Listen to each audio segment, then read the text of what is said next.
bana mwogeyo ge basoga banange ise bantu yebale kutunoneza mukyala mulungi ati Jovia Mutesi atenga muto kama nga yakugonomoddeko omukisa oyagalwa omuwala yagadwa Jovia yagadwa abantu Her Highness Mutesi Jovia ni ine bantu who said this girl is not a musoga she is. I was even surprised tomanyi bimukwatako oba maybe you just want to put her down. Relax, let the girl be. Relax. Ogambye mwasoma mwenna. Yeah, same year, Uganda Matters University in Kozi. Oh, chikakas. 2018, yeah. Actually, yaline queen wafe basoga ansete in Kozi. Yes, she is musoga just because we are tuli balungi nnyo. Bagenda oli musoga. Ndi mwana musoga omuyise muluta. I've been proud since way back. Ni mu isomero, ni mu campus. Omana tindi musoga. You get? Kolache? You have to know. So you people should be proud. And singa mbade simumanyi ko wade. I could have kept quiet kubanga. But she's my OG. Obviously I had to say something. Ine bantu, bamita ine bantu. Ine bantu kati oliye ise bantu. Abawala ab'emyaka jo banji befula batamanyi bino bya culture. Bo bamanyi bya kusireyinga. Fellow girls, you can slay all you want. Naye kigwera mu culture. Kubanga newe babeera batuwasa. Tebagenda kuwasiza mu jumpsuit. Ogenda kwambala gomesi. Oba mu bale kololo. Tebagenda kuwasiza mu bale kololo. Ebintu ebyo nayo byakolerera. Ebya culture. Byakolerera togenda kumala gavelyo musajja akuteeke mu gomasi. Mubeerawo nammwe ne mubirooto ebyo okubawasa.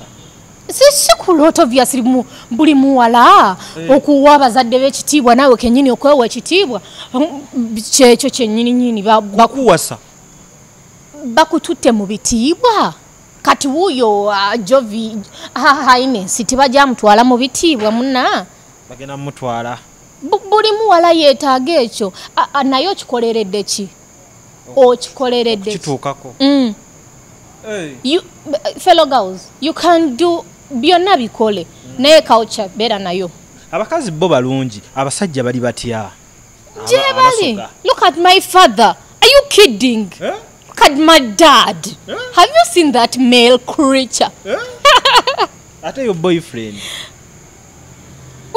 musoga mokidi TikTok kitambula kitya today kitambula bulungi TikTok ye nfudde change today TikTok sina change ogerako TikTok is my be. Hello to people that love me, my family members, oh my god, I love those guys.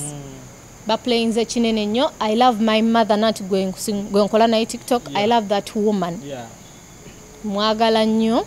Tumaniza mu International Conference for Healthcare and Social Worker. Egenda okubera u June nga 21 paka 22 mu Ontario Science Center, 770 John Mills Road, North York on M3C IT3. Ng'omulomo guli nti Health in a Social Perspective. Oba ogenda kubera international delegate, ojja kusasula Canadian dollars 4. Ate local delegate, Canadian dollars 3. Mate eno conference tesosola. Tujja kwaniriza bamama, batata, bakadama, bankazi, aba human resource, ba artisti, buli muntu akola mu bantu, betulize ba social workers, gamu healthcare, ba doctors, ba nurses, ba caregivers, ba RPN, ba counselors, ba ARN, ba PSWs, na bonna abantu abakola mu bantu ba social workers. Okumanya ebisingawo kuba plus 647 702 2922 oba plus 137 288 9862. Eno International Conference ya Healthcare and Social Work ewagidwa Nightingale Initiative for Global Health, Sweet Heaven, Brookside Staffing Agency, M&G Media, Ontario Science Center, Nightingale Holdings Limited, era netegekebwa Global Events Canada ne Nightingale Initiative for Global Health. Morris Cakes and Events Limited bakola cakes eza birthday okwanjula baby shower bridal shower mu buli design yonna gyoyagala traditional cakes n'ebika ebirala kosa n'okutegeka emikolo ne girabika bulungi. Basangibwa wa Kaliga okumpi n'akatale k'aba veteran ku namba z'essimu z'olaba wansi awo ku call ne WhatsApp kola order keke kutuukako yonna gy'owangaalira. Mariam Massa mukyala muyimbi mukyala muzadde ayimba music abuulirira ate azimba alina akayimba akapya bakayita eddembe ly'abato omuli obubaka obukwata ku baana n'abakulu kanoonye ku YouTube channel Mariam for Children ne Facebook Mariam Music. Amanya nze Nsuuga Mustafa nkola ne Alihira Holdings Uganda Limited tuli bakozi ba biodigester wamu n'okuzimba okwenjawulo so olwaleero tuli waneeno nga tuli nkola biodigester ekyenjawulo ekiriwo nti yo eri mu basement wakati okusinziira nga bulijjo abantu mu kiraba ti eno parking lot so eri wansi eri parking lot eri mu basement leero tukozesa size y'abantu 5 ng'era erina capacity okusavinga ekizimbe kino kyonna nga wekinaabeera waneeno ng'era emigaso gya bulijjo gya biodigester tebagenda kunuunamu atwetaaze ku namba z'essimu 07017669992 ne MTN 0789224230 enamba ezo zonna kweziri ku WhatsApp. Nze lujja omulungi atulaba ku Capital Music mugamba mutya bigenda bitya ndi ne beautiful Tasha Michi Magic Princess walijjako anedes jebaleko sebo kale jebaleko tukozese luzungu luganda nnyo oba tukozese luzungu kubanze wonna wonjaga I can use both. You can use both. You can mix. I can mix. Okay. Sobola nokozesa olusoga I can yeah. Tasha obulamu bulungi? Obulamu bulungi mukwano. Wabale kunyirira. Inshallah. Tebiriiko sponsor kyogamba. Nkola akasente kange ng'omukyala. I'm a hard working woman. We twasembayo mu interview eri wali babakanya nti wasoma. Oh my God, I went to Uganda Matters University Nkozi. Wasoma n'abaani? Abaana bangi. Nasoma n'abaana bangi nnyo. Like sisobola kubeera wano mbuno nkugambe nti nasoma no. Yeah, naye I'm an alumni of Uganda Matters University Nkozi. Beauty with brains. Checho. Awo answer tujibazeemu. Abaye ekyo tukitadde yasoma teyasoma buli omu amanyi waabwe. Mumanyi ba mikwano kyodde ekyo. Aha. Kakati munnange. Ennaku zino kiri kityawo ku TikTok oba meni. Mayiri twasembayo bakusibyeko abantu. Wali olina kujja mu bantu basajja mu bulagooti. Eyo twavaayo dda kati buli omu amanyi munne waagwa. Yeah. Kati oli safe? Nze ndi safe. Ndoza kati ke kaseera tugenda tusemberera okulaba ku muntu awo ali mu kifaananyi ali mu picture. Yes sebo. Esawa yonna. Qualities zo zeziriwa? Mu musajja. Omusajja nga tayogera. Omusajja nga teyewa. Omusajja nga muwanvu. Sifuga bbiri no? Nsifuga bbiri kati nedda kale ebyo bya height tubiveeko. N'omusajja nga tayogera omusajja ateyogerako in public. Teyewana. Yeah. Besoma nnyini. Yeah. A man that keeps it on a low. Nakulabye nga ojaguza ku TikTok. Nali ndaba clips kale nga bakifudde ekintu ekiri awo like omanyi the way people respect Buganda like you can't hear someone saying something about Nabagere like just like that. But why would you come out and talk about like it's been long like twakafuna inebantu and singa mbadde simumanyiiko wadde I could have kept quiet kubanga but she's my OG obviously I had to say something. Inebantu bamita inebantu kati oliye isebantu fego tuyita Nabagereka bamuyita inebantu. Yeah. Kyabazinga muyitani? Isebantu. Kyabazinga ni isebantu. Nabagereka. Omukyala Her Highness Mutesi Jovia ni inebantu. You know why Basoga came out never because it's been long. And why would you come out and say she's not a Musoga? Jesus, I was even surprised. Tomanyi bimukwatako oba maybe you just want to put her down. Relax, let the girl be. Relax. Ogambye mwasoma mwenna? Yeah, same year, Uganda Matters University Nkozi. Ochikakas? 2018, yeah. Ogenda kwerayo ku mukolo? Actually, yali ne queen waffe Basoga Nsete Nkozi. Yes, she is a Musoga just because we are tuli balungi nnyo. Bagenda oli Musoga? Ndi mwana Musoga omuyise mu luuta. Wanje? Iyi. Oyenda nchire muntya ndi mwana musoga. Omuyise muluta. Abasoga nga muli balungi bakyogera batya mu Lusoga? Abasoga nga muli balungi ino. Nga muli balungi ino. Ino. Ino. Yeah, that video I did. People like 2K comments. Michelle Bulijoli Msoga, I thought you were Mutoro, I thought you were Mnyaranda, I thought you were Mnyankole. Jesus. What mixed? No. And okay. Ayotuveyo.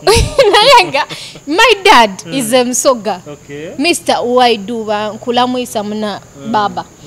He's Msoga. Like obviously I am. Kati ebya mama ne bwaba muchi ne bwaba muchi. Obviously ogwa watata. Who said this girl is not a Msoga? She is. Abasoga bangala bafana ne batya. Achati chibuzo tuina chibuza audience. Tuina chibuza audience nti abasoga mwagala tufanane tuti. Munange balina tusoka kusiga nziro. Eyo kyo kivemu mu bwongo bwammwe. Kubanga yo twavaayo dda. Ne mutuvuma okukola ki? Ne mutuvu mama n'obubi tuberenga ffe babi. Okukanda chapati. Which is okay. Katuzikande we are making tali mulimu mubi mkwana. Okulunga emboluga kyeki. Emboluga kyeki. Mvuluga kyeki. Mvuluga is binyebwa maido. Mvuluga actually ziba zifuse enva. Oyendo ile mu Lusoga onamala ku ni interview. Mpozi omusajja abeera baba. Omukazi abeera ki? Mama. Mama mwa obulungi mwalungiwa buno. Abasoga mwalungiwa mama. Tojja kumalako na interview bonanzizeeyo. Osobola duulira tu oyogera mu Luganda njogera mu Lusoga. Nsobola. Osobola duulira nga goyogera mu Luganda njogera mu Lusoga. Aya simbula embalasi. Abakyala abasoga. Mulaba ekintu mukikutte mutya kati. Amuna kyenenda okuba. Bwoba ng'oli sawa dino ng'oli ku rankinga top abakyala abasinga obulungi bava mu region ki. I think tulijata Busoga #1. The big women in the country. Tulikwogera ku bakazi. Ekintu mukiina mutano. Abakazi munyirira aba mu East. Titukiza ku mukono nifa abakozi. Nife abanirira nife abalina empisa nife muna lwaki abamu tebali proud kubeera basoga? Tidi nze mbaire proud kuva mabega. Actually in high school nze amasomero gensome pozi nkwerabira amasomero gensomeremu tugeze high school ojja mu isomero ezira mwana ayemererawo yakoba muna nze ndi Musoga. Isomero lina soko kujja mu high school nga mba ndi awo nakoba ifa Abasoga kina ki iddo wawulira nze ndi Musoga zena ndi Musoga kuba Michelle akobye ki Musoga. Isomero erindi ntyo I've been proud since way back. Ni mu isomero ni mu campus ngomana nti ndi Musoga. You get? Kolache? You have to know. So you people should be proud. Yes. Because we didn't come to play. Abakazi bo balungi, abasajja bali batya. Look at my father. Are you kidding? Look at my dad. Have you seen that male creature? Ate your boyfriend. Musoga mo kidi. By the way, let me kanjogere ne kumanya ena kudino batu abazaire batuma abana maina ago kungulu. For example, baida kutuma kisache ngoli Musoga aye oba kunelina eryechika aye nga tibali timba kundaga muntu manya mu class oli wandike kumbe oba kunelina eryema bakutume mwesigwa bakutume mutesi. Like they are claiming she's not a Musoga. She is. What do you mean? Yeah. Abawala ab'emyaka jo bangi befula batamanyi bino bya culture. Bo bamanyi bya kusireyinga. Yeah. Kyendenda okoba abawala, actually let me say it in Luganda so that they can all between our Western, Central, Eastern, so fellow girls, you can slay all you want. Naye kigwera mu culture. Kubanga newe babeera batuwasa.